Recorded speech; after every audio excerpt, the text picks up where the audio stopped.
you happen to be a veteran of military service? Yes. Really? Yes. Army, Navy, Air Army. Army? Yes, What sir. unit? Special Forces. Special Forces. What years? I was in Special Forces. VA Secretary Robert McDonald late last month being videotaped as part of a CBS News special relating to a homeless veteran saying that they had a bond in Special Forces. Well, the claim that Secretary McDonald was a part of Special Forces, first reported as false by the Huffington Post and confirmed now by the Secretary himself. Secretary McDonald saying in a statement he wrongly identified himself as a former member of Special Forces and that it was, quote, inaccurate, and I apologize to anyone offended by my misstatement.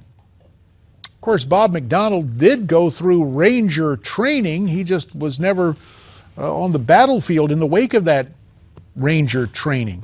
Is this a big deal? If so, why? Let's bring in our political panel. On the right, a man who's with us all hour, from Newsmax LA, Larry Elder. And on the left, the former general counsel to the Democratic Party of Virginia, Stephen Cobb, who's at Newsmax Washington. Stephen, you have to deal as a lawyer with a lot of people involved in conversations. Your take on this, quote, scandal involving Secretary McDonald? Well, I think it's really unfortunate, and I think this is kind of emblematic. This isn't a left problem or a right problem or a Democratic problem or a Republican problem. We would like all politicians not to embellish or misrepresent their military record. And, this is something also that the Secretary didn't need to embellish. As you pointed out, he's a West Point grad, captain, member of the Airborne, a very respected individual himself, with no need to embellish or misstate his prior record. And I would hope that going forward, Democrats, Republicans, all politicians alike will make a concerted effort not to misrepresent or embellish their prior military service. What do you make of this, Larry Elder? Embellishment or something more innocent? Well, my father was a Montford Point Marine. These were the equivalent of the Tuskegee Airmen. I have two brothers who served. I did not serve. I have no war record, no military record. I always feel a little uncomfortable when I get on somebody for exaggerating their record when I don't have one. That said, I agree with Steve. It doesn't appear that this comment was something that he had said before. It doesn't appear that it had anything to do with his getting the job with the VA. It doesn't appear that he's used this story to advance himself. So it seemed to me he was trying to empathize with this homeless guy and kind of said the kind of thing that you say on a one-on-one conversation. Probably didn't realize it was going to be taped. Probably didn't realize it was going to be broadcast. And I think he's very regretful about that. And mindful of this, does this occur through the prism of the post-Brian Williams revelation, Stephen Cobb? Do you think the whole Brian Williams thing has something to do with this? Well, whether it's Brian Williams or Bill O'Reilly, I think, prevalent in the media now is a little bit of extra scrutiny on what people say and how they represent themselves. And so I think there's a heightened sensitivity if somebody comes forward and the public sees yet another person who they feel has misrepresented in some way or embellished or misstated their prior record of achievement. And so I think there is that heightened sensitivity that the public is aware of right now. Well, go ahead. JD, I was going to say, I think you're right. I think it has a lot to do with Brian Williams, and the records of other people have come back into scrutiny. Tom Harkin from Iowa exaggerated his record. The current senator from Connecticut, Blumenthal, also exaggerated his record. So it's happened in the past. When politicians have gotten caught, they've apologized for it. One more time, in this particular case, it appears to be a casual remark made to a homeless guy just to kind of relate to a homeless person. I don't think it's that big of a deal. Got about a minute left. I'm just wondering, you want to say something else on this, Stephen? Go ahead. Well, I was just going to agree. I don't think that for the Secretary, this doesn't appear to be any sort of pattern or practice. I don't think it will have any bearing on his ability to do the job. He's committed to improving the Department of Veteran Affairs, and hopefully we can move past this and get on to the important issues of supporting our veterans. Well, mindful of that, and I'll give you 15 seconds each. Given the rise of the information age here, Do you think there's going to be a situation where people are going to turn the lens back on journalists, not only Brian Williams and the guys on TV, but a lot of reporters who seem to have very cozy relationships maybe with this administration? Larry, do you think that's going to happen? 15 seconds. I think so. Steve Croft has some explaining to do. He said that he was Obama's go-to guy. He gets to call Obama Barry. For somebody who wants to be perceived as objective, it seems to me that we might want to inquire into that relationship. Well, I tell you what, Counselor, I'm not trying to deprive you of the time. It's just, Stephen, the clock got in our way. But I tell you Sorry, what, Steve. we will come back and let you lead off again. Stephen Cobb in Washington, Larry Elder in L.A. Our political panel continues after this time.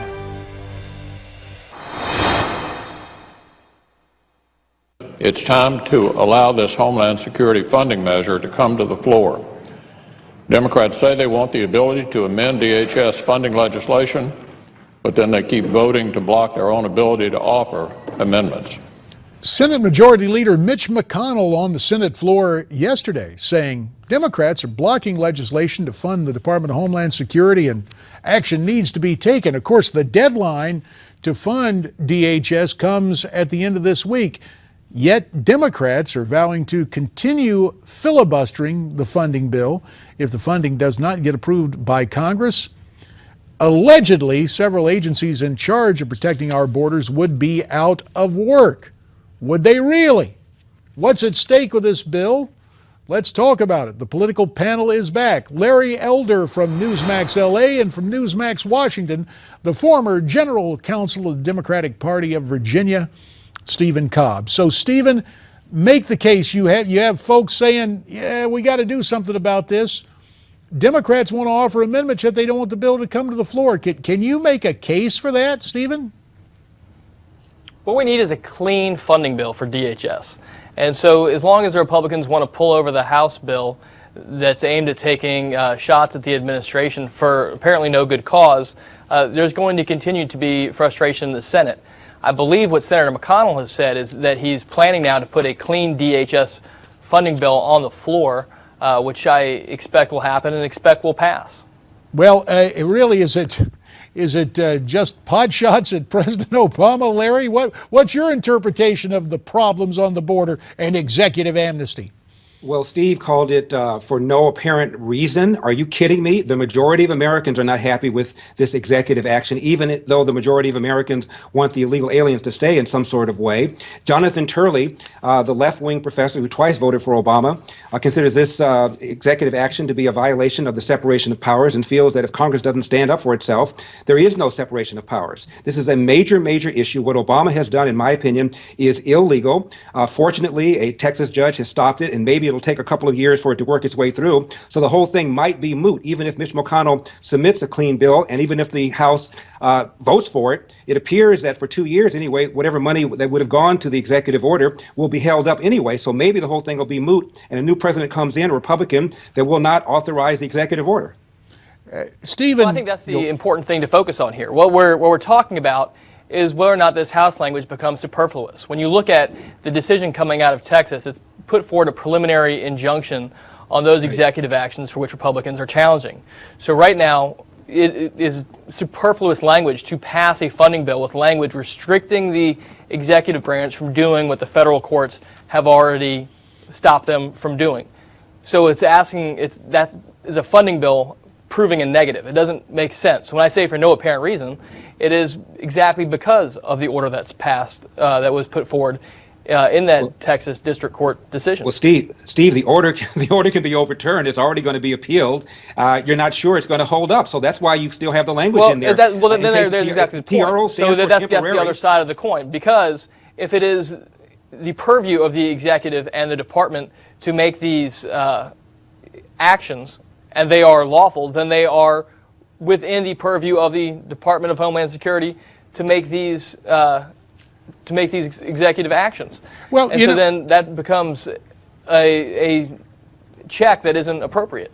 Well, this whole thing is very curious, Larry Elder, because 22 times the president said publicly he didn't have the constitutional power to do this executive amnesty, and suddenly he changes his mind and partisan attorneys line up to say amen. This whole thing really stinks. 25 seconds to you, Larry, and then we'll let Stephen get the last word very quickly. You're right. He said a whole bunch of times that he lacked the authority to do this, and we were reminded time and time again that he actually taught constitutional law at University of Chicago, so presumably he knows a little something about the Constitution when he made that first argument. Last word to you, Brother Cobb. Your take, 20 seconds. If there's a constitutional argument about the role of the executive, it's best fought in the courts, not in the House of Representatives. Plain and simple. As a recovering member of Congress, I would just point out constitutionally, the Congress has the power of the purse. I have the power of recognition backed up by the clock and time. We're out of it. Gentlemen, to you both, our thanks. When we come back, more of John Bogman's exclusive interview with Ted Cruz.